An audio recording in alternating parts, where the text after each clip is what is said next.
Welcome to Daily Truths with Dave Ahlman.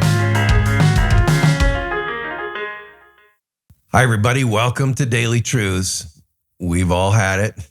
We're driving in our car. We're at a stop sign or a stoplight. And what do we see? People begging and asking for food and for money.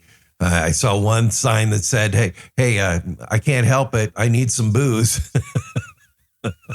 I mean, and as believers, right, we feel so compelled and so guilty, so compelled to do something, so guilty if we don't.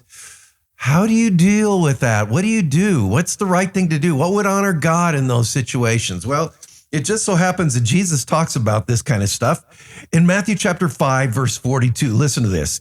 Give to the one who begs from you, and do not refuse the one who would borrow from you.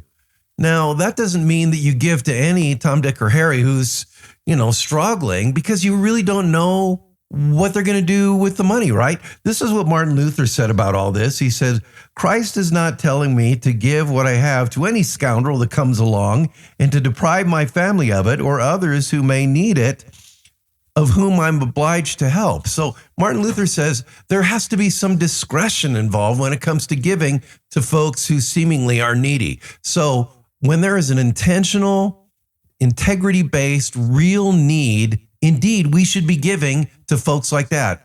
Fire victims, earthquake victims, hurricane victims, to your social ministry at your church, where there's a vetting process, to Lutheran World Relief, to Denver Rescue Mission, to St. Jude's Children's Hospital, to Samaritan's Purse, on and on and on.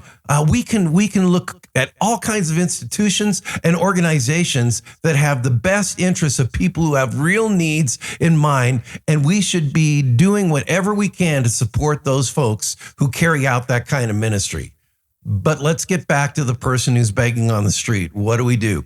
Well, I love what one couple did. They get together all these goodie bags and they put toiletries in there and snacks and basic essentials for people so that they can have some sustenance at that moment of need, if you will. And you might be saying, well, Pastor Dave, how do we know it's legitimate? We really don't.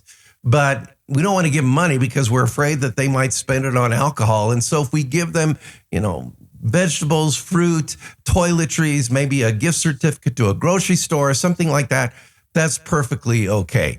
Now, obviously, we're under the gospel, and the gospel motivates us to give to people who have needs. And what's the great story about this? Obviously, the story of the Good Samaritan. You know the story. A guy is beat up. He's left on the side of the road. A priest and a Levite pass by on the other side. The Samaritan, who's adverse to that kind of person, and that person is kind of adverse to him, he stops, he bandages the wounds, he takes him to an inn, he pays the bill, all that kind of stuff. Well, that's a picture of what we should do, and we don't do it perfectly, but it's really a picture, obviously, of what Jesus has done. We were wounded on the side of the road with our sin and our depravity and our wickedness and our evil and the fact that we needed salvation, and Jesus, as our ultimate Good Samaritan, comes to the world, binds up our wounds, goes to the cross, sacrifices himself on the cross, dies, rises again so that we have new life and the healing power of God's love in our life. Here's the thing, folks.